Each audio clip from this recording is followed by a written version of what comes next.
দেখে নেব খেলার সময় শিরোনাম। বিপিএল নিলামের তালিকায় মানহীন দেশি বিদেশি ক্রিকেটার নেই। এনসিএল ও ঘরোয়া লিগে পারফর্ম করা তরুণ খেলোয়াড়রা, ক্যারিয়ার নিয়ে এখন ঘোর অনিশ্চয়তা। আমি গতকালকে থেকে খুব আশা ছিল যে প্লেয়ার ড্রাফটে থাকবো, তো যখন দেখলাম যে আসলে ড্রাফটের নাম না, একটু আপসেটই ছিলাম। সাউথ আফ্রিকার বিপক্ষে হোয়াইট ওয়াশ হলেও গম্ভীরকে ছাঁটাই করছে না বিসিসিআই। 2027 ওয়ানডে বিশ্বকাপ পর্যন্তই থাকছেন ভারতের হেড কোচ। বাজে পারফরমেন্সের কারণ জানতে চাইবে বোর্ড। এবং বাইরে থেকে দলে অস্থিরতা সৃষ্টি নিয়ে পিটার বাটলারের অভিযোগের কিছুই জানে না বাফুফে। হেড কোচের সিদ্ধান্তে হস্তক্ষেপের কোনো সুযোগ নেই জানালো ফেডারেশন।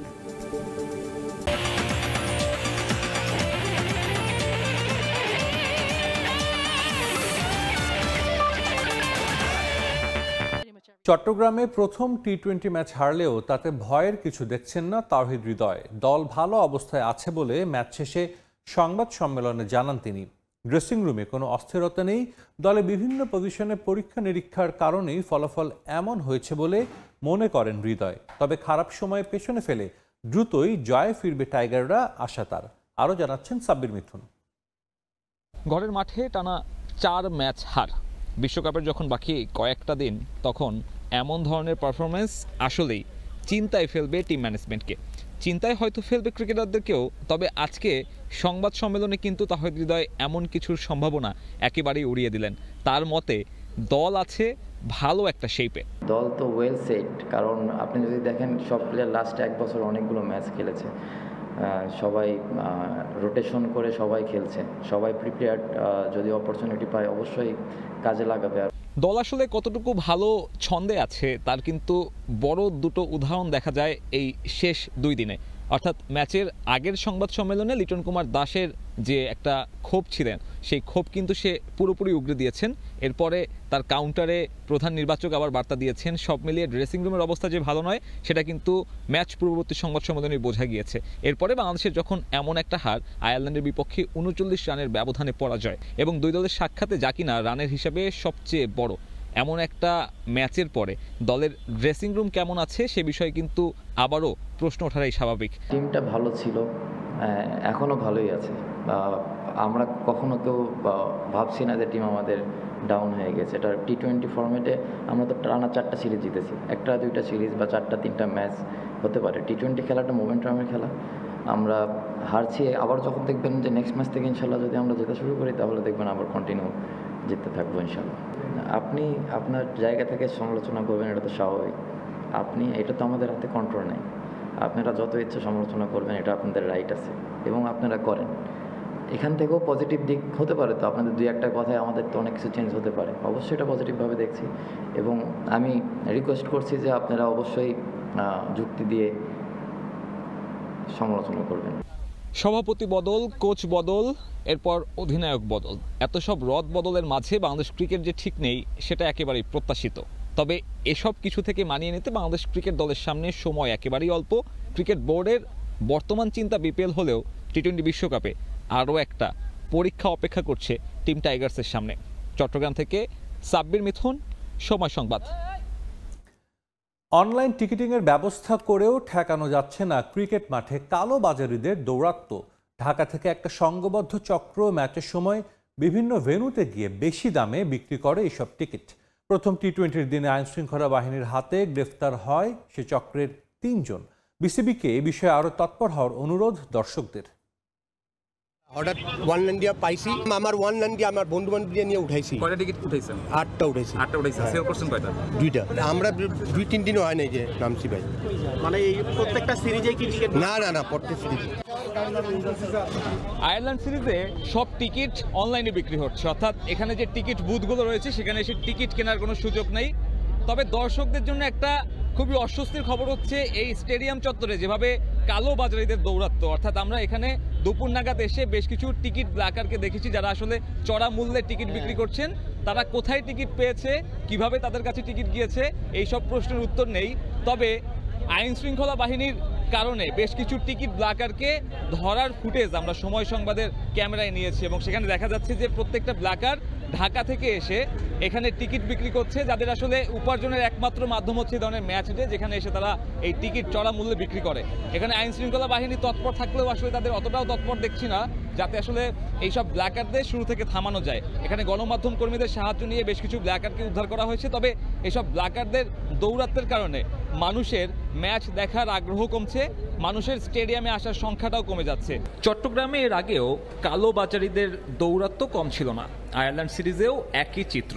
মূল গেটের সামনেই চলছে রমরমা বাণিজ্য। অনলাইনে টিকিট কাটার জটিলতায় বাধ্য হয়ে কেউ কেউ তা কিনছে না। হয়তো টিকিটের মূল্য দেওয়া থাকে 300 থেকে 250 টাকা, এটা কিনতে হয় 1000, 1500 এরকম চড়া মূল্যে কিনতে হয়। এটা সব তো ব্ল্যাকের জন্য আমরা টিকিট পাই না। অনলাইনে টিকিটটা আমাদের নিঃস্বাধীনে কিনতে পারি। এখন দেখা গেছে আমি অনলাইনে টিকিট 4টা কাটতে পারি, এখানে 20টা চাইলে 20টা টিকিট দিতে পারি। টিকিটের মূল্য হচ্ছে গেলে 200 টাকা, 2000 টাকা দাম চাই, ঠিক আছে, 1500 টাকা 2000 টাকা গেলে এই অবস্থা। কদিন বাদেই বিপিএল। এসব কালোবাজারিদের ঠেকানো না গেলে আবারও বিড়ম্বনায় পড়বে বন্দর নগরীর ক্রিকেট প্রেমীরা। সাব্বির মিথুন, সময় সংবাদ, চট্টগ্রাম। প্রকাশ পেয়েছে বিপিএল নিলামের ক্রিকেটারদের প্রাথমিক তালিকা। দেশি বিদেশি মোট 407 ক্রিকেটার জায়গা পেয়েছেন 12তম আসরের নিলামের তালিকায়। 6 ক্যাটাগরিতে জায়গা পেয়েছেন দেশি 166 ক্রিকেটার। তবে ক্যাটাগরি নির্বাচন নিয়ে সমালোচনা চারিদিকে। ঘরোয়া লিগে পারফর্ম করা ইফতি, স্বাধীন, রুবেল মিয়াদের না রাখা জন্ম দিয়েছে সমালোচনার। এছাড়া বিদেশিদের তালিকা নিয়ে সমালোচনাও চরমে। রবি বোপারা, শোয়েব মালিক কিংবা পীযূষ চাওলাদের দেখে প্রশ্ন তুলেছেন অনেকেই। বিপিএল মানেই বিতর্ক, এবারও হয়নি তার ব্যতিক্রম। শুরু থেকেই নানা আলোচনা সমালোচনা, টুর্নামেন্ট মাঠে গড়াবে কিনা সেটাও ছিল অনিশ্চিত। তবে সেখান থেকে কিছুটা আলোর মুখ দেখতে শুরু করেছে বাংলাদেশ প্রিমিয়ার লিগ। রোববার প্রায় 12 বছর পর এই টুর্নামেন্ট দেখবে নিলাম পদ্ধতি। যদিও সেই নিলামের আগে আবারও শুরু হয়েছে নতুন বিতর্ক। বিসিবি আনুষ্ঠানিকভাবে প্রকাশ না করলেও দেশি বিদেশি ক্রিকেটারদের ক্যাটাগরি লিস্ট ঘুরছে সামাজিক মাধ্যমে। সে লিস্ট অনুযায়ী এই ক্যাটাগরিতে আছেন মিরাজ, তাসকিন, লিটন, মুস্তাফিজ, তানজিদ তামিম, নাইম শেখ, যাদের ভিত্তিমূল্য ধরা হয়েছে 50 লাখ টাকা। যদিও মিরাজ, তামিম, মুস্তাফিজ, তাসকিন আগেই দল পেয়েছেন। মুশফিক মাহমুদুল্লাহ শান্তরা 35 লাখের বি ক্যাটাগরিতে। ইয়াসির জাকের অঙ্কনের জায়গা হয়েছে এই ক্যাটাগরিতে, কিন্তু ধারাবাহিক পারফর্ম করা রাকিবুল কিংবা এবারের এনসিএল টি20-র সর্বোচ্চ রান সংগ্রাহক মাহমুদুল হাসান জয়কে গাজী আশরাফ হোসেন লিপুর নির্বাচক প্যানেল উপযুক্ত মনে করেননি বি ক্যাটাগরির জন্য। সি ক্যাটাগরিতে জায়গা হয়েছে তাদের। সেই ক্যাটাগরিতে আফিফ, সাব্বির রহমান, মুমিনুল, রিপন মণ্ডলরাও আছেন। রাইজিং স্টার এশিয়া কাপে 1 সেঞ্চুরি ও 150 করা হাবিবুর রহমান সোহান আছেন ডি ক্যাটাগরিতে। এফ ক্যাটাগরি পর্যন্ত ক্রিকেটারদের তালিকা প্রকাশ করেছে বিসিবি। তবে কোথাও খুঁজে পাওয়া যায়নি এ দলের হয়ে সাউথ আফ্রিকার বিপক্ষে সেঞ্চুরি করা ইফতি কিংবা এনসিএল এর আবিষ্কার তরুণ মিস্ট্রি স্পিনার রুবেল মিয়াকে। রাইজিং স্টার এশিয়া কাপে খেলা স্বাধীনেরও জায়গা হয়নি, অথচ তরুণ প্রতিবাদীরই থাকার কথা সবার আগে। বিদেশিদের তালিকাও প্রকাশ পেয়েছে। আগে থেকেই ডিরেক্ট সাইনিংয়ে অ্যালেক্স হেলস, ওসমান খানকে দলে ভিড়িয়েছে ঢাকা ক্যাপিটালস। মোহাম্মদ আমির, সায়েম আইয়ুবের সঙ্গে চুক্তি করেছে সিলেট টাইটান্স। কুশল মেন্ডিস, আবরার আহমেদরা যুক্ত হয়েছেন নোয়াখালী ও চট্টগ্রামে। কিন্তু তালিকায় কিছু নাম অবাক করেছে সবাইকে। লিস্টে যেমন আছেন Johnson Charles, Keacy Carty, Kamindu মেন্ডিসরা, তেমনি 44 বছর বয়সী শোয়েব মালিক, 41 বছরের সামিত প্যাটেল, আইপিএল থেকে অবসর নেয়া পীযূষ চাওলা কিংবা ক্রিকেট থেকে অনেকটা দূরে সরে যাওয়া সাউথ আফ্রিকার পার্নেল, ইংল্যান্ডের রবি বোপারাও জায়গা পেয়েছেন বিপিএল এর এই প্রাথমিক তালিকায়। অথচ এসব ক্রিকেটারদের থাকার কথা ছিল কোচের দায়িত্বে। তাই প্রশ্ন, এসব ক্রিকেটারদের দিয়ে কি লাভটা হবে বিপিএল এর? তামিম হোসেন, সময় সংবাদ। এনসিএল টি20-র সেরা উদীয়মান ক্রিকেটারই নেই বিপিএল নিলামের তালিকায়। মিস্ট্রি স্পিনে সারা ফেলা মোহাম্মদ রুবেল এখন তাই নিজের ক্রিকেট ক্যারিয়ার নিয়ে অনিশ্চয়তায়। শুধু স্পিনার নন, ড্রাফট তালিকায় জায়গা হয়নি আরও অনেক প্রতিভাবান ক্রিকেটারের। অথচ একই টুর্নামেন্টে খেলবে মানহীন, নাম না জানা অসংখ্য বিদেশি খেলোয়াড়। চট্টগ্রাম থেকে সাব্বির মিথুন জানাচ্ছেন বিস্তারিত। ধরুন একটা দেশের ক্রিকেটের প্রথম বিভাগ ক্রিকেটে আপনি সর্বোচ্চ উইকেট শিকারী হলেন। এরপরে টি20 সংস্করণের যে লিগটা রয়েছে ঘরোয়ার এনসিএল টি20, সেখানেও সেরা ইমার্জিং প্লেয়ার অ্যাওয়ার্ড পেলেন। এরপরেও ঠিক একটা অদ্ভুত কারণে বিপিএলের যে ড্রাফট লিস্ট রয়েছে সেখানে আপনার নামটা দেখতে পেলেন না। এমনই একটা অদ্ভুত অভিজ্ঞতার সঙ্গী হয়েছেন আমার সঙ্গে যিনি আছেন, তার নাম বলতে চাই মোহাম্মদ রুবেল। তাকে অনেকে চিনেন মিস্ট্রি স্পিনার হিসেবে। অফ স্পিনার থেকে শুরু করেছিলেন এবং তারপরে এই মিস্ট্রি স্পিনিং, এই জার্নিটা কেমন ছিল? আমি নর্মালি অফ স্পিনই করতাম আগে, লাস্ট 2023-24 ঢাকা সেকেন্ড ডিভিশন মৌসুমের আগে 2 মাস আগে যখন আমি প্র্যাকটিস করতেছি আর কি লিগের 2 মাস আগে, তখন চিন্তা করলাম যে যদি নর্মাল অফ স্পিন করি হয়তো বা আমি অ্যাভারেজ পারফরমেন্স করবো। তো ওই চিন্তাধারা থেকে ভাবলাম যে যদি একটু ডিফারেন্ট কোনো কিছু ট্রাই করি হয়তো বা ভালো হইতেও পারে, তো ওই চিন্তাধারা থেকেই চেঞ্জ করলাম আর কি মিস্ট্রি স্পিনে।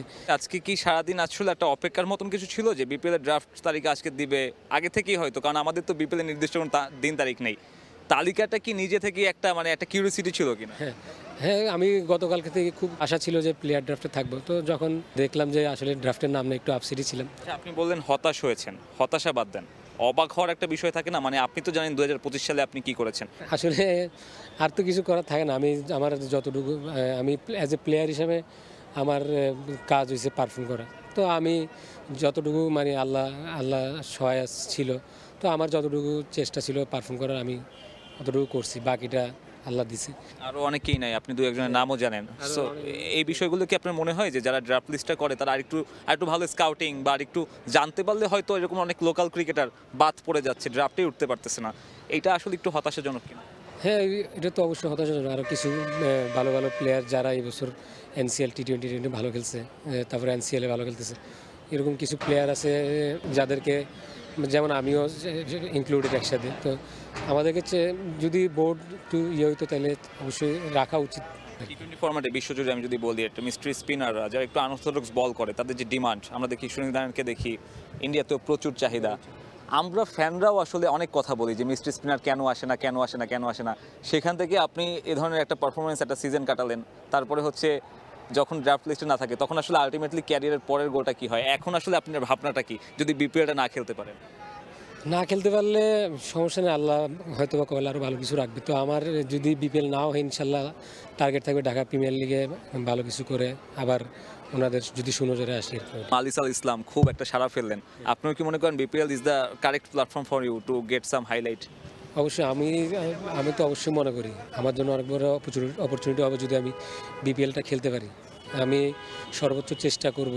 অনেক ধন্যবাদ এবং অনেক শুভকামনা। দর্শক, কথা বলছিলাম মোহাম্মদ রুবেলের সঙ্গে, বেশ কয়েকটা টুর্নামেন্টে সর্বোচ্চ উইকেট শিকারী, প্রচণ্ড প্রতিভার স্বাক্ষর দেওয়ার পরেও ড্রাফট লিস্টে নিজের নামটা না দেখতে পেরে যিনি কিছুটা হতাশ, তবে চেষ্টা চালিয়ে যাবেন, আবারও চেষ্টা করবেন এবারের বিপিএলে নিজের নামটা ওঠানোর।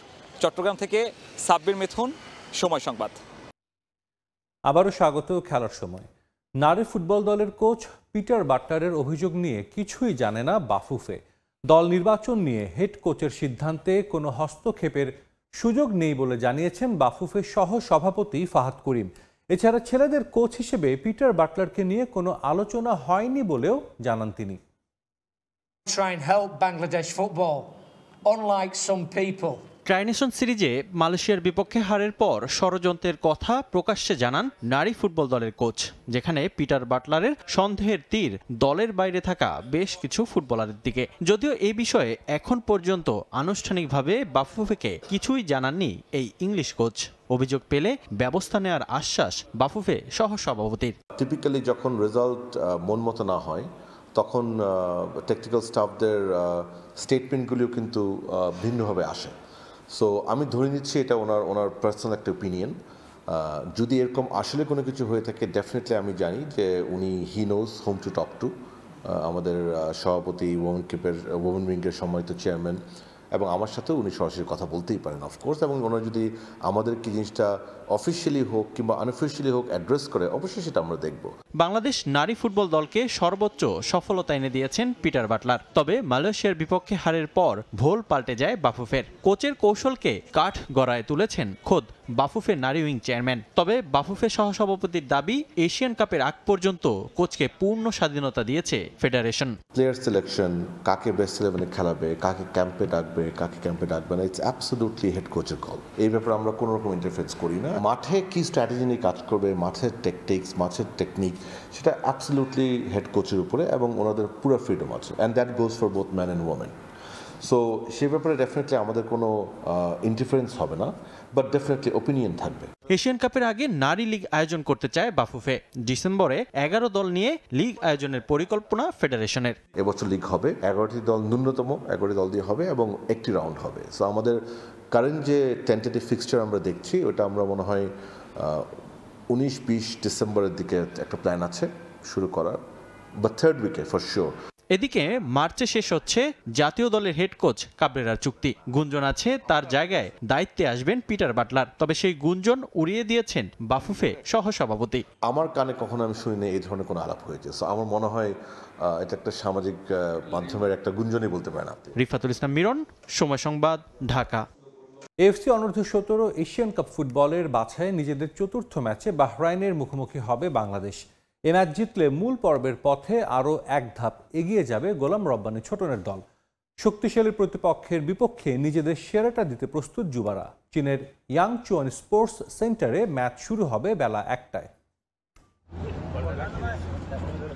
এশিয়ান কাপ বাছাইয়ে এবছর জাতীয় দল ও অনূর্ধ্ব-20 পর্যায়ে মূল পর্বে জায়গা করে নিয়ে ইতিহাস গড়েছে নারী ফুটবলাররা। আফিদাদের পথ ধরে এবার অনূর্ধ্ব-17 পর্যায়ে জায়গা করে নিতে চায় যুবারাও। চীনে এশিয়ান কাপ বাছাইয়ে অনূর্ধ্ব-17 পর্যায়ে এবার শুরুটা দারুণ হয়েছে বাংলাদেশের। প্রথম ম্যাচে তিমুর লেস্তের জালে 5 গোল দেয় ছোটনের দল। দ্বিতীয় ম্যাচে ব্রুনাইয়ের জালে গোল উৎসব করে নাজমুল হুদারা। 8 গোলের বড় জয় স্বপ্নের পরিধি আরো বড় হয়েছে লাল সবুজের। তৃতীয় ম্যাচে বাংলাদেশের সামনে দাঁড়াতেই পারেনি শ্রীলঙ্কা। লঙ্কানদের বিপক্ষে জোড়া গোল করেন নাজমুল হুদা। একটি করে গোল আসে মোহাম্মদ মানিক, বাইজিদ বোস্তামি ও ইকরামুল ইসলামের কাছ থেকে। এ নিয়ে বাছাইয়ের 3 ম্যাচে প্রতিপক্ষের জালে 18 গোল করেছে লাল সবুজ। চতুর্থ ম্যাচে বাংলাদেশের সামনে শক্তিশালী বাহরাইন। 30 নভেম্বর বাছাইয়ের শেষ ম্যাচে বাংলাদেশের প্রতিপক্ষ চীন। এ 2 ম্যাচে জিতলেই আগামী বছর মে মাসে সৌদি আরবে অনুষ্ঠিত এশিয়ান কাপের মূল পর্বের টিকিট পাবে গোলাম রব্বানী ছোটনের দল। বাহরাইন ম্যাচের আগে ফুটবলারদের ঘাটতির জায়গাগুলো খুঁজে বের করে সেগুলো নিয়ে কাজ করেছেন কোচ গোলাম রব্বানী ছোটন। এদিন ফুটবলারদের উজ্জীবিত করতে ভিডিও কনফারেন্সের মাধ্যমে তাদের নানা পরামর্শ দিয়েছেন বাফুফের ডেভেলপমেন্ট কমিটির চেয়ারম্যান নাসের শাহরিয়ার জাহিদি। দলকে মূল পর্বে নিয়ে যেতে সামর্থ্যের সেরাটা দিতে চান ফুটবলাররাও। বাহরাইনের সাথে ম্যাচ, সেই ম্যাচটা যেন আমার পারফরমেন্স আমি ধরে রাখতে পারি এবং আমার সহপাঠীদেরকে যেন আমি আরো গোল করাতে পারি এবং আমাদের জন্য দোয়া করবেন। বাহরাইন কঠিন প্রতিপক্ষ, চ্যালেঞ্জিং হবে আমার জন্য, সকলের জন্যই। ইনশাল্লাহ কালকে চ্যালেঞ্জ মোকাবেলা করে আমরা জয়লাভ করবো, ইনশাল্লাহ ভালো কিছু করব, সবাই দোয়া করবেন। 16 দল নিয়ে হচ্ছে এবারে এশিয়ান কাপ বাছাই। এর মধ্যে 9 দল মূল পর্ব আগেই নিশ্চিত করে ফেলেছে। বাকি 7 দলকে পাড়ি দিতে হচ্ছে বাছাইয়ের কঠিন পথ। পারভিন আক্তার, সময় সংবাদ। শুটিং ফেডারেশনের যুগ্ম সাধারণ সম্পাদক GM হায়দারের বিরুদ্ধে যৌন হয়রানির অভিযোগ তুলেছেন নারী শুটাররা। বেশ কিছুদিন ধরে তার শাস্তির দাবি জানিয়ে আসলেও সমস্যার সমাধান না হওয়ায় এবার আইনি পথে হাঁটছেন সাবেক ও বর্তমান শুটাররা। শুটিং ফেডারেশনের দায়িত্ব নেওয়ার পর থেকে বেশ কিছুদিন ধরেই যৌন হয়রানির অভিযোগ ওঠে সাবেক শুটার GM হায়দারের বিরুদ্ধে। ফেডারেশনের যুগ্ম সাধারণ সম্পাদকের বিরুদ্ধে গুলশান থানায় মামলা দায়ের করার জন্য যান সাবেক শুটার শারমিন আক্তার রত্না ও বর্তমান শুটার কামরুন নাহার কলি। NSC থেকে এখন পর্যন্ত কোনো আশ্বাস না পেয়ে আইনি পদক্ষেপের সিদ্ধান্ত নিয়েছেন তারা। এ মামলার মধ্য দিয়ে ক্রীড়াঙ্গনে যৌন হয়রানির বিরুদ্ধে সবাই সোচ্চার হবে বলে মনে করেন রত্না।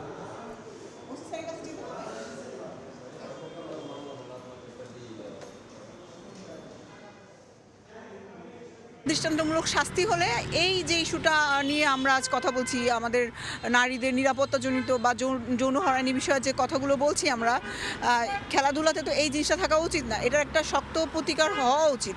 সেই উদ্দেশ্যেই মূলত আমরা এই মামলাটা দায়ের করতে এসেছি এবং ইনশাল্লাহ ভবিষ্যতে এটা যাতে এক্সাম্পল হয়ে থাকে যে কেউই আসলে আইনের ঊর্ধ্বে না এবং এগুলো করে আসলে কেউ পার পাবে না। এই কারণেই মূলত আমরা এই মামলাটা করার পদক্ষেপ নিয়েছি। আবারও স্বাগত খেলার সময়ে UEFA চ্যাম্পিয়ন্স লিগের খবর। বায়ার্ন মিউনিখকে উড়িয়ে দিয়ে চ্যাম্পিয়ন্স লিগ পয়েন্ট টেবিলের শীর্ষে উঠল আর্সেনাল। বাভারিয়ানদের 3-1 ব্যবধানে হারিয়েছে গানার্স। আর্সেনালের বিপক্ষে এই হারে মৌসুমের প্রথম পয়েন্ট খোয়ালো ভিনসেন্ট কোম্পানির বায়ার্ন মিউনিখ। এদিকে আরেক ম্যাচে ঘরের মাঠে হারের লজ্জা পেল লিভারপুল। PSV আইনধোভেনের বিপক্ষে 4-1 ব্যবধানে হেরেছে বর্তমান EPL চ্যাম্পিয়নরা। লক্ষ্যটা একেবারে পরিষ্কার, আর সেই লক্ষ্য পূরণে কোনো ভুল করেনি ইংলিশ জায়ান্ট আর্সেনাল। পয়েন্ট টেবিলের শীর্ষে ওঠার বড় সুযোগ পেয়ে বাজিমাত করল গানার্স, আর চলতি মৌসুমে চ্যাম্পিয়ন্স লিগে প্রথমবারের মতো হারের ক্ষত পেল বায়ার্ন মিউনিখ। ম্যাচের শুরু থেকে বল দখলে এগিয়ে ছিল জার্মান জায়ান্ট বায়ার্ন মিউনিখ। 60% বল দখলে রাখলেও আক্রমণে এগিয়ে ছিল আর্সেনালই। গানারদের নেয়া 12 শটের 8টিই ছিল লক্ষ্যে। বিপরীতে কোম্পানির দল 8টি শট নিয়ে লক্ষ্যে রাখতে পারে মাত্র 2টি। শুরু থেকে এগিয়ে থেকে লিডও আগে নেয় আর্সেনাল। 22 মিনিটে বুকায়ো সাকার কর্নারে লাফিয়ে হেডে জালে বল পাঠান ডাচ ডিফেন্ডার টিম্বার। তবে গোল খেয়ে হুঁশ ফেরে বায়ার্নের। 32 মিনিটে সমতায় ফেরে বাভারিয়ানরা। কারির গোলে স্কোর লাইন হয় 1-1। সমতায় থেকে বিরতিতে যায় আর্সেনাল। দ্বিতীয়ার্ধে মাঠে নেমে লিড নেওয়ার চেষ্টা চালিয়ে যেতে থাকে বায়ার্ন। তবে 69 মিনিটে মাদুয়েকের গোলে 2-1 এগিয়ে যায় মিকেল আর্তেতার দল। এর ঠিক 8 মিনিট পর লিড বাড়ায় আর্সেনাল। 77 মিনিটে এজের পাস থেকে বল পায়ে পেয়ে লক্ষ্য ভেদ করেন গ্যাব্রিয়েল মার্টিনেল্লি। তার এই গোলে স্কোর লাইন হয় 3-1। এরপর আর বলার মতো কোনো সুযোগ তৈরি করতে পারেনি হ্যারি কেইনের দল। শেষ পর্যন্ত 3-1 ব্যবধানের জয়ে 5 জয় নিয়ে পয়েন্ট টেবিলের শীর্ষে জায়গা করে নিল আর্সেনাল। এদিকে আরেক ম্যাচে হোঁচট খেল লিভারপুল। ইপিএলে নটিংহাম ফরেস্টের বিপক্ষে বিধ্বস্ত হওয়ার রেশ না কাটতেই এবার চ্যাম্পিয়ন্স লিগে ধাক্কা খেল অল রেডস। ঘরের মাঠে ম্যাচের শুরু থেকেই চাপের মুখে লিভারপুল। ম্যাচের 6 মিনিটে পেনাল্টি থেকে গোল করে দলকে এগিয়ে দেন পিএসভির পেরেসিক। 16 মিনিটে ডমিনিকের গোলে 1-1 হয় স্কোর লাইন। এরপর লিভারপুল পুরো ম্যাচ জুড়েই আর ঘুরে দাঁড়াতে পারেনি। উল্টো দ্বিতীয়ার্ধে 56, 73 ও অতিরিক্ত সময়ের গোলে 4-1 ব্যবধানের বড় জয়ে মাঠ ছাড়ে পিএসভি আইনধোভেন। তাজিন খন্দকার, সময় সংবাদ। চ্যাম্পিয়ন্স লিগের আরো খবর। কিলিয়ান এমবাপ্পে ম্যাজিকে চ্যাম্পিয়ন্স লিগে কষ্টার্জিত জয় পেল রিয়াল মাদ্রিদ। একাই 4 গোল করে অলিম্পিয়াকোসের বিপক্ষে দলকে 4-3 ব্যবধানে জয় এনে দিয়েছেন ফ্রেঞ্চ ফরওয়ার্ড। এবারের ইউসিএল আসরে দ্বিতীয় হ্যাটট্রিকের দেখা পেলেন এমবাপ্পে। অন্যদিকে আরেক ম্যাচে প্রত্যাশিত জয় পেয়েছে পিএসজি। ভিতিনিয়ার হ্যাটট্রিকে টটেনহ্যামকে 5-3 গোলে হারিয়েছে প্যারিসিয়ানরা। টানা 3 ম্যাচ জয়হীন থাকার পর জ্বলে উঠল রিয়াল মাদ্রিদ। চ্যাম্পিয়ন্স লিগের ম্যাচ দিয়ে সেই গেরো খুলল লস ব্লাঙ্কোস। এমবাপ্পে ম্যাজিকে এবার দারুণ এক জয়ের দেখা পেল শাবি আলোনসোর দল। অলিম্পিয়াকোসের ঘরের মাঠে এর আগের ম্যাচগুলোতে জয়ের দেখা পায়নি রিয়াল মাদ্রিদ। তাই এই ম্যাচে খানিক চাপ নিয়ে মাঠে নামে লস ব্লাঙ্কোস। ম্যাচের 5 মিনিটেই লক্ষ্য ভেদ করে অলিম্পিয়াকোসের চিকিনিও। 1-0 লিড নেয় স্বাগতিকরা। সমতায় ফিরতে মরিয়া রিয়াল প্রথম গোলের দেখা পায় 22 মিনিটে। ভিনিসিয়াসের পাস থেকে বল পায়ে পেয়ে জালে জড়ান French forward Kylian. Score line হয় 1-1।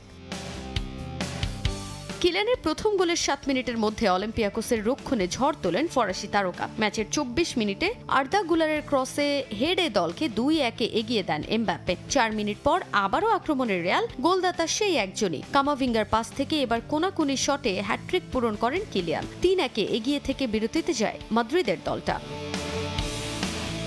দ্বিতীয়ার্ধে মাঠে নেমে 1 গোল শোধ দেয় অলিম্পিয়াকোস। তারিমের গোলে স্কোর লাইন হয় 3-2। যদিও এর 4 মিনিট পরই আবারও বাজিমাত এমবাপ্পের। সতীর্থ ভিনিসিয়াসের পাস থেকে বল জালে জড়ান তিনি। 4-2 হয় ব্যবধান। তবে অলিম্পিয়াকোস যে ঘরের মাঠে ছেড়ে দেওয়ার পাত্র না। 81 মিনিটে এল কাবির গোলে আবারও চিন্তার ভাঁজ বাড়ে রিয়ালের কপালে। 4-3 স্কোর লাইন দেখা কিছুটা ভয়ের কারণ হলেও শেষ পর্যন্ত আর কোনো গোল না হলে 4-3 ব্যবধানেই জয় নিয়ে মাঠ ছাড়ে শাবির দল। আর এই ম্যাচে 4 গোল করে এবারের চ্যাম্পিয়ন্স লিগে দ্বিতীয়বারের মতো হ্যাটট্রিকের দেখা পেলেন কিলিয়ান এমবাপ্পে। ইউসিএলে এবার 5 ম্যাচে 9 গোল করে এখন পর্যন্ত সর্বোচ্চ গোলদাতা এই ফ্রেঞ্চ ফরওয়ার্ড। এদিকে আরেক ম্যাচে কাঙ্ক্ষিত জয়ের দেখা পেয়েছে ফরাসি জায়ান্ট প্যারিস সেন্ট জার্মেই। টটেনহামের বিপক্ষে হাড্ডাহাড্ডি লড়াইয়ের ম্যাচে শুরুতে পিছিয়ে পড়ে পিএসজি। 35 মিনিটে দলকে 1-0 লিড এনে দেন রিচার্লিসন। কোলোমুয়ানির হেডশটে হেড করে বল জালে জড়ান ব্রাজিলিয়ান তারকা। এর 10 মিনিট পর ভিতিনহার গোলে সমতায় ফেরে ফরাসি দলটা। 50 মিনিটে স্কোর লাইন 2-1 করেন কোলোমুয়ানি। 53 মিনিটে আবারও ভিতিনহার গোল। ব্যবধান হয় 2-2। 7 মিনিট পর ফাবিয়ান রুইজের গোলে 3-2 এগিয়ে যায় পিএসজি। 65 মিনিটে 5 গোল আর 76 মিনিটে পেনাল্টি থেকে ভিতিনহার গোলে 5-3 ব্যবধানের জয়ে মাঠ ছাড়ে পিএসজি। আর তাতে চলতি মৌসুমে ইউসিএলে 5 ম্যাচে 4 জয়ে 12 পয়েন্ট নিয়ে টেবিলের 2-এ উঠেছে প্যারিসিয়ানরা। তাজিন খন্দকার, সময় সংবাদ। MLS কাপ ইস্টার্ন কনফারেন্সের প্লে অফ ফাইনালের জন্য প্রস্তুতি সেরে নিচ্ছে লিওনেল মেসির inter Miami. 30 November new York সিটির মুখোমুখি হবে তারা। ওই ম্যাচ জিতলেই MLS কাপের ফাইনালে উঠবে দ্য হেরন্স। ঘরের মাঠে ম্যাচ হয় আত্মবিশ্বাসী ফ্লোরিডার ক্লাবটি।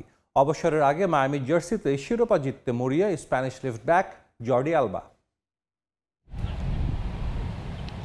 2023 সালে লিওনেল মেসি যোগ দেওয়ার পর থেকে ইন্টার মায়ামির বৃহস্পতি তুঙ্গে। আর্জেন্টিনিয়ান বিশ্ব চ্যাম্পিয়নের জাদুতেই প্রথম কোনো শিরোপার স্বাদ পায় ফ্লোরিডার ক্লাবটি। লিগস কাপের পর সাপোর্টার্স শিল্ডও জিতেছে মায়ামি। এবার মেসির সামনে MLS কাপ জয়ের সুবর্ণ সুযোগ।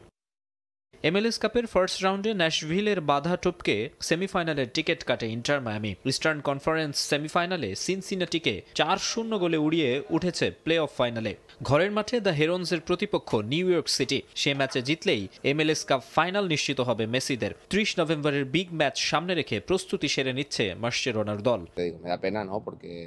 প্রতিপক্ষ শক্তিশালী, তবে আমরা নিজেদের মাঠের সমর্থকদের সামনে খেলবো। জিততে পারলে পরে ম্যাচ নিয়ে ভাববো। আমি আত্মবিশ্বাসী।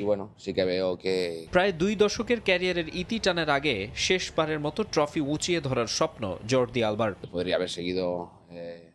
এত বছর ধরে খেলছি, খারাপ তো লাগবেই। আরো কয়েক বছর হয়তো খেলতে পারতাম, কিন্তু অবসরের কথা অনেক দিন ধরেই ভাবছি। এই 2 ম্যাচে সেরা পারফরমেন্স উপহার দিয়ে ভালোভাবে সব শেষ করতে চাই। এবছর CONCACAF Champions Cup, Leagues Cup ও ফিফা ক্লাব বিশ্বকাপে ব্যর্থ হয়েছে ডেভিড বেকহামের মালিকানাধীন ক্লাব। MLS কাপের ট্রফি হাতছাড়া করতে চায় না তারা। গত মৌসুমে MLS কাপ ফার্স্ট রাউন্ডের বেস্ট অফ 3 সিরিজে আটলান্টা ইউনাইটেডের কাছে হেরে আসর থেকে ছিটকে গিয়েছিল ইন্টার মায়ামি। এবার শিরোপা জিততে মরিয়া দ্য হেরন্স। মাকসুম আলম খান, সময় সংবাদ। ক্রিকেট প্রসঙ্গ, ঘরের মাঠে সাউথ আফ্রিকার বিপক্ষে টেস্ট সিরিজে হোয়াইট ওয়াশ হলেও গৌতম গম্ভীরকে ছাঁটাই করছে না ভারতীয় ক্রিকেট বোর্ড। ব্যাপক সমালোচনা সত্ত্বেও 2027 ওয়ানডে বিশ্বকাপ পর্যন্ত তিনি থাকছেন টিম ইন্ডিয়ার হেড কোচ। যদিও তার কাছে সদ্য সমাপ্ত সিরিজের বাজে পারফরমেন্সের কারণ জানতে চাইবে বিসিসিআই। তবে বোর্ড চাইলে পদত্যাগ করতে প্রস্তুত আছেন বলে জানিয়েছেন গম্ভীর। যে ঘরের মাঠ ছিল দুর্গ, সেখানেই যেন অরক্ষিত ভারত ক্রিকেট দল। সাউথ আফ্রিকার কাছে নাস্তানাবুদ টিম ইন্ডিয়া। কলকাতায় 30 ও গুয়াহাটিতে 408 রানের বিশাল ব্যবধানে হেরে 2 ম্যাচ টেস্ট সিরিজে হয়েছে হোয়াইট ওয়াশ। আর এরপর থেকেই সমালোচকদের তোপের মুখে হেড কোচ গৌতম গম্ভীর। তার স্কোয়াড, কৌশল, পরিকল্পনা নিয়ে ক্ষুব্ধ সমর্থকরা। বরখাস্ত করার দাবি উঠেছে বিভিন্ন মহল থেকে, কিন্তু ভারতীয় ক্রিকেট বোর্ড তাদের সিদ্ধান্তে অনড়। চুক্তি শেষ হওয়ার আগ পর্যন্ত কোচকে বরখাস্ত করছে না বিসিসিআই। রাহুল দ্রাবিড়ের বিদায়ের পর গত বছর জুলাইয়ে ভারতের কোচ হিসেবে নিয়োগ দেয়া হয় গৌতম গম্ভীরকে। কলকাতা নাইট রাইডার্সকে আইপিএল শিরোপা জেতানো কোচের আগ্রাসী অ্যাপ্রোচ জাতীয় দলকেও এনে দেবে সাফল্য, প্রত্যাশা ছিল সবার। এবছর চ্যাম্পিয়ন্স ট্রফি আর টি20 ফরম্যাটের এশিয়া কাপে ভারত চ্যাম্পিয়ন হওয়ায় গম্ভীরের জায়গা পাকাপোক্তই ধরে নেওয়া হচ্ছিল। কিন্তু সাউথ আফ্রিকার বিপক্ষে 2 ম্যাচ টেস্ট সিরিজের পর বদলে গেছে সে ধারণা। গম্ভীরের অধীনে রঙিন পোশাকে একটি করে আইসিসি ও এসিসি শিরোপা জিতলেও সাদা পোশাকে দলের পারফরমেন্স আশানুরূপ নয়। তিনি দায়িত্ব নেয়ার পর 19 টেস্টে 7 জয়ের বিপরীতে 10টিতেই হেরেছে ভারত। 6 টেস্ট সিরিজে জয় কেবল বাংলাদেশ ও ওয়েস্ট ইন্ডিজের বিপক্ষে। গত বছর 3 ম্যাচ সিরিজে নিউজিল্যান্ডের পর এবার সাউথ আফ্রিকার কাছে 2 ম্যাচ সিরিজে হোয়াইট ওয়াশ তার আমলে ভারতীয়দের সবচেয়ে লজ্জাজনক পারফরমেন্স। সমালোচনার পর পদত্যাগ করতে রাজি বলে জানিয়ে দিয়েছেন গৌতম। আমি আগেও বলেছি, গুরুত্বপূর্ণ হচ্ছে ভারতীয় ক্রিকেট, আমি নই। আমার কোচিংয়েই চ্যাম্পিয়ন্স ট্রফি, এশিয়া কাপ ও ইংল্যান্ড সফরে ভালো ফলাফল এসেছে। দলটা প্রতিনিয়ত শিখছে। বিসিসিআই যে সিদ্ধান্ত নেবে আমার পূর্ণ সমর্থন থাকবে। Indian cricket is important, I am not important. যদিও বিসিসিআই কঠিন কোনো সিদ্ধান্ত নিচ্ছে না এখনই, বরং গম্ভীরের পাশেই দাঁড়াচ্ছে দেশটির ক্রিকেটের নিয়ন্ত্রক সংস্থা। জিজির সঙ্গে বর্তমান চুক্তি 2027 ওয়ানডে বিশ্বকাপ পর্যন্ত। কোচ হিসেবে পুরো সময়টাই তাকে দিতে চায় বোর্ড। তবে প্রোটিয়াদের বিপক্ষে বাজে পারফরমেন্সের কারণ জানতে চাওয়া হবে কোচের কাছে। আইসিসির অন্য সব ইভেন্টের ট্রফি শোকেসে থাকলেও টেস্ট চ্যাম্পিয়নশিপের শিরোপা এখনও অধরা ভারতের। চলমান চক্রেও অবস্থা ভালো নয়। 9 ম্যাচে 4 জয় নিয়ে টেবিলের 5-এ তারা। কিভাবে এলিট ফরম্যাটের সুদিন ফেরানো যায় তা নিয়ে শিগগিরই আলোচনায় বসবে টিম ম্যানেজমেন্ট ও নির্বাচক প্যানেল। মাকসুম আলম খান, সময় সংবাদ। ত্রিদেশীয় সিরিজের খবর, শ্বাসরুদ্ধকর ম্যাচে পাকিস্তানকে 6 রানে হারিয়ে ফাইনালে উঠেছে শ্রীলঙ্কা। টস হেরে শুরুতে ব্যাট করতে নেমে 5 উইকেট হারিয়ে 184 রান করে লঙ্কানরা। লক্ষ্য তাড়া করতে নেমে 7 উইকেট হারিয়ে 178 রানে থামে পাকিস্তান। 4 উইকেট নিয়ে ম্যাচ ছেড়ে হয়েছেন দুষ্মন্ত চামিরা। রাওয়ালপিন্ডিতে ব্যাট করতে নেমে শুরুতেই প্রথম নিশাঙ্কার উইকেট হারায় শ্রীলঙ্কা। তবে শুরুর ধাক্কা সামলে নেন কামিল মিশ্রা ও কুশল মেন্ডিস। কুশল 40 রানে আউট হলে ভাঙে দুজনের জুটি। তবে অন্য প্রান্ত আগলে রেখে 48 বলে 76 রান করেন কামিল মিশ্রা। এছাড়া অপরাজিত 24 রান করেন জেনিত লিয়ানাগে। আর তাতেই 5 উইকেট হারিয়ে স্কোরবোর্ডে 184 রানের চ্যালেঞ্জিং স্কোর পায় লঙ্কানরা। আবরার আহমেদ নেন 2 উইকেট। জবাবে ব্যাট করতে নেমে পাকিস্তানের শুরুটাও ভালো হয়নি। দুষ্মন্ত চামিরার বোলিং তাণ্ডবে 38 রানেই সাহিবজাদা, বাবর ও সাইম আইয়ুবের উইকেট হারায় স্বাগতিকরা। ফখর জামানও পারেননি বিপদে হাল ধরতে। সালমান আগা 63 ও উসমান খানের 33 ছাড়া ক্রিজে সেভাবে থিতু হতে পারেননি ব্যাটাররা। শেষ ওভারে পাকিস্তানের জয়ের জন্য প্রয়োজন ছিল 10 রান, তবে চামিরার আগুনে বোলিংয়ে সে লক্ষ্যে পৌঁছাতে পারেনি মেন ইন গ্রিন। লঙ্কানদের জয়ে বিদায় নিয়েছে জিম্বাবুয়ে। শনিবার ফাইনালে মুখোমুখি হবে পাকিস্তান ও শ্রীলঙ্কা। 2 দিনের টেস্ট শেষ হলেও আইসিসির কাছ থেকে পার্থের উইকেট পেল সর্বোচ্চ রেটিং। অ্যাশেজের প্রথম টেস্টের প্রথম দিনে 19 উইকেটের পতন হলেও সেখানে উইকেটের কোনো দায় দেখছে না ক্রিকেটের সর্বোচ্চ নিয়ন্ত্রক সংস্থা। 137 বছরের মধ্যে অ্যাশেজে সংক্ষিপ্ততম টেস্ট ম্যাচ হয়েছে পার্থে। এরপরও পার্থের উইকেটকে সর্বোচ্চ রেটিং দিয়েছে আইসিসি। পার্থ টেস্ট ম্যাচ রেফারিতে দায়িত্বে ছিলেন সবচেয়ে অভিজ্ঞ রঞ্জন মাধুগালে। তার আনুষ্ঠানিক প্রতিবেদনে পিচকে বলা হয়েছে খুব ভালো। পিচ নিয়ে আইসিসির 4 স্তরের রেটিং পদ্ধতি আছে। সেখানে খুব ভালো পিচ বলতে বলের ক্যারি, সীমিত সিম মুভমেন্ট, ম্যাচের শুরুতে ধারাবাহিক বাউন্স ও ব্যাট ও বলের সুষম লড়াইকে বোঝায়, যার জন্যই কোনো ডিমেরিট পয়েন্ট দেওয়া হয়নি। পার্থ টেস্ট শেষ হয় 847 ডেলিভারিতে। অ্যাশেজের 137 বছরের ইতিহাসে বলের হিসেবে সবচেয়ে সংক্ষিপ্ততম ম্যাচ এটাই। ম্যাচের প্রথম 3 ইনিংসে দাপট ছিল পেসারদের। প্রথম ইনিংসে 7 উইকেট শিকার করেন মিচেল স্টার্ক। এরপর ব্যাট হাতে অ্যাশেজ ইতিহাসের সেরা ইনিংসগুলোর একটি উপহার দেন ট্রাভিস হেড।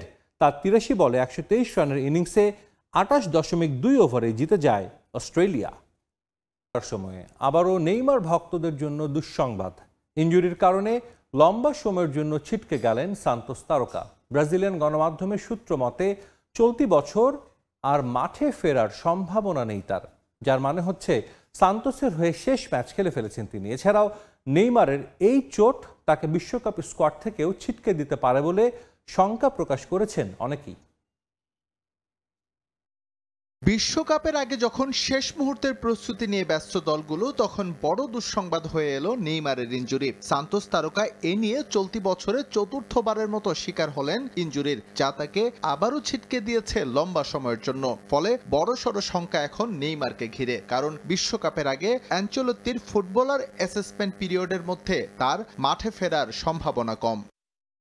আপাতত জাতীয় দলগুলোর জন্য লম্বা সময়ের বিরতি। মার্চের আগে মাঠে নামার সম্ভাবনা নেই কারোই। এই উইন্ডোতে 2টো ম্যাচ খেলার কথা রয়েছে ব্রাজিলের। তার আগে অবশ্য ফিট হয়ে উঠবেন নেইমার, এমন প্রত্যাশা করা হচ্ছে। কিন্তু কোন মানদণ্ডে তাকে স্কোয়াডে রাখবে সিবিএফ, তা নিয়ে প্রশ্ন উঠতেই পারে।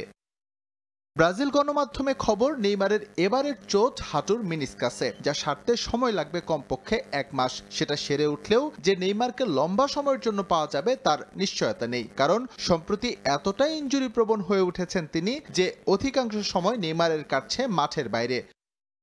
গেল সেপ্টেম্বরে চোটগ্রস্ত হয়ে মাঠের বাইরে চলে যাওয়ার পর ফিরে 3 ম্যাচ খেলেছেন নেইমার। মিরাসলের বিপক্ষে একটি স্কোর করলেও জিততে পারেনি সান্তোস। সেই ম্যাচেই হাঁটুতে ব্যথা অনুভব করেন তিনি। পরের ম্যাচে নেইমার জুনিয়রকে রাখা হয় মাঠের বাইরে। ডাক্তারি পরীক্ষা নিরীক্ষার পর জানা যায় তার মিনিসকাসে চোট, সারতে সময় লাগবে অন্তত 1 মাস। যার মানে হচ্ছে সান্তোসের ক্যারিয়ার শেষ নেইমারের। বর্তমান চুক্তি অনুযায়ী তাদের সম্পর্ক ডিসেম্বর পর্যন্ত। এখন পর্যন্ত ক্লাবের পক্ষ থেকে চুক্তি বাড়ানোর কোনো আগ্রহ প্রকাশ করা হয়নি। মৌসুমের অধিকাংশ সময় ইনজুরিতে থাকলে চুক্তি বাড়াতে আগ্রহ প্রকাশ করবে না কোনো ক্লাবই, যার মানে দাঁড়াচ্ছে শৈশবের ক্লাবে দ্বিতীয় ইনিংসের শেষ ম্যাচ খেলে ফেলেছেন সাবেক বার্সেলোনা তারকা। এস.এম. ইকবাল, সময় সংবাদ। এ পর্যায়ে খেলার সময় শীর্ষ সংবাদ জানিয়ে দিচ্ছে আরেকবার। বিপিএল নিলামের তালিকায় মানহীন দেশি বিদেশি ক্রিকেটার নেই। এনসিএল ও ঘরোয়া লিগে পারফর্ম করা তরুণ খেলোয়াড়রা ক্যারিয়ার নিয়ে এখন ঘোর অনিশ্চয়তা। আমি গতকালকে থেকে খুব আশা ছিল যে প্লেয়ার ড্রাফটে থাকবো, তো যখন দেখলাম যে আসলে ড্রাফটের নাম না, একটু আপসেটই ছিল। এবং বাইরে থেকে দলে অস্থিরতা সৃষ্টি নিয়ে পিটার বাটলারের অভিযোগের কিছুই জানে না বাফুফে। হেড কোচের সিদ্ধান্তে হস্তক্ষেপের কোনো সুযোগ নেই জানালো ফেডারেশন।